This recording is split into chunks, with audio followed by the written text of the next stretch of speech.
Question है the mass of calcium carbonate required to react with 25 ml of 0.75 molar HCl is, यानी देखो 25 ml और 0.75 molar HCl के साथ CaCO3 कितना रिएक्ट करेगा, ठीक है, कितना रिक्वायर्ड होगा, वो आपको पूछा है CaCO3 का मास। तो निकाल लेते हैं, पहले रिएक्शन लिख लो। देखो स्टोइकियोमेट्रिक्स करते हैं क्वेश्चन को।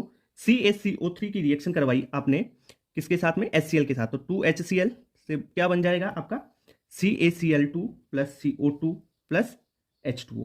अब क्वेश्चन में देखो मोल से कर लेते हैं, यानी CaCO3 के 1 मोल, इसका 2 मोल मिलके इसका 1 मोल बनाएंगे, इसका 1 मोल बनाएंगे, इसका 1 मोल बनाएंगे। आपको HCl से क्वेश्चन सोल्व करना है। देखो HCl के बारे में क्या दे रखा है, उसका मोलरिटी दे रखी है और वॉल्यूम दे रखा है, तो इसके मोल निकाल लेते हैं क्वेश्चन में। कैसे निकालेंगे, मोल बराबर मोलरिटी इंटू वॉल्यूम। मोलरिटी कितनी है 75.75 इंटू वॉल्यूम कितना है 25 ml है। ml को लीटर में कन्वर्ट कर दूंगा तो 1000 से अब इसको डिवाइड कर दूंगा तो कितना आ जाएगा, ये लगभग आ जाएगा 0.01875 मोलर, ठीक है, इतने मोल्स आ जाएंगे।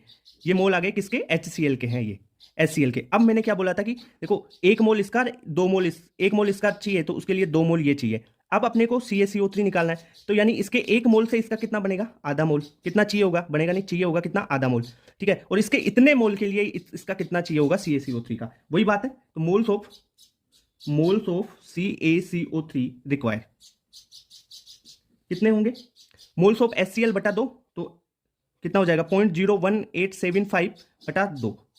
अरे स्टोइकियोमेट्री कर लिया भाई, इसके 2 के लिए 1 चाहिए, 1 के लिए हाफ चाहिए और इतने के लिए इतना बटा 2 चाहिए, ठीक है, ओके। तो ये आ जाएंगे मोल्स। अब अपने को मास चाहिए, तो मास क्या होता है, मास होता है मोल इंटू जो मोलर मास है वो मोलर मास, mm कर देता हूं इसको, ठीक है। तो इसकी वैल्यू अगर अपन इसको सोल्व करते हैं ना तो ये 9.3 इंटू 10⁻³ आ जाएगा आपके पास, ठीक है, इतने मोल्स हैं। तो मोल्स कितने 9.3 इंटू 10⁻³ इंटू इसका मोलर मास कितना होता है कैल्शियम कार्बोनेट का 100। तो इसको सोल्व करते हैं तो ये आ जाता है आपके पास 0.93 ग्राम, ठीक है। तो 0.93 के लगभग, यानी इतनी कैलकुलेशन है तो 94, ठीक है, फर्स्ट आंसर करेक्ट हो जाएगा।